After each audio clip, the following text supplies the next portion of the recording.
Professor KN. Durgadas ಅವರ ಭೇಟಿಯಾಗೋಣ. Sir ನಮಸ್ತೆ. ಸರ್ ನಮಸ್ತೆ. ನಮಸ್ತೆ ಸರ್, ಬಹಳ ದಿನಗಳಿಂದ ತಮ್ಮ ಜೊತೆಗೆ ಮಾತಾಡಬೇಕು ಅಂತ ಆಲೋಚನೆ ಇಟ್ಕೊಂಡು ನಾವು ಕಾಯ್ತಾ ಇದ್ವಿ. ಆ ಸುದಿನ ಇವತ್ತು ಬಂತು. ನಾವು ಧನ್ಯ.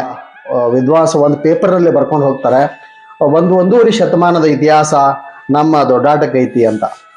ಹಾಗೆ ಹಲವಾರು ಜನರು 12ನೇ ಶತಮಾನದಲ್ಲಿಯೂ ಸಹಿತ ಈ ದೊಡ್ಡಾಟ ಮತ್ತು ಬಯಲಾಟದ ಪ್ರಸ್ತಾಪ ಪ್ರಾರಂಭ ಆಯ್ತು, ಅಲ್ಲಿಂದ ಈ ಕಲೆ ಪ್ರಾರಂಭ ಆಯ್ತು ಅನ್ನೋದು ಕೆಲವೊಂದಿಷ್ಟು ಜನರ ಅಭಿಪ್ರಾಯ.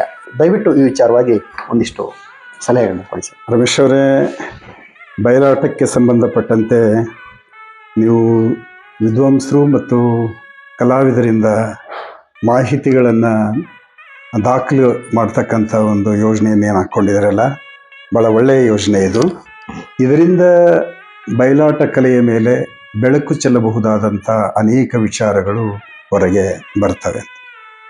ನೀವು ಕೇಳಿದ ಪ್ರಶ್ನೆಗೆ ಸಂಬಂಧಪಟ್ಟಂತೆ ಮಾತಾಡೋದಾದರೆ, ಆಟ ಅಂತನ್ನುವಂಥದ್ದು ಏನಿದೆಯಲ್ಲ, ಅದು ಬಹುಶಃ ಮಾನವ ಸಮಾಜದಲ್ಲಿ ಕೃಷಿ ಎಂದು ಹುಟ್ಟಿತಲ್ಲ, ಅಂದಿನಿಂದಲೇ ಈ ಮನೋರಂಜನೆಯನ್ನು ಮುಖ್ಯವಾಗಿರಿಸಿಕೊಂಡು ಆಟ ಪ್ರದರ್ಶನವನ್ನು ಮಾಡ್ತಕ್ಕಂಥ ಒಂದು ಪದ್ಧತಿ ತುಂಬ ಹಳೆಯದು ಅಂತ ವಿದ್ವಾಂಸರು ಅಭಿಪ್ರಾಯ ಪಡ್ತಾರೆ.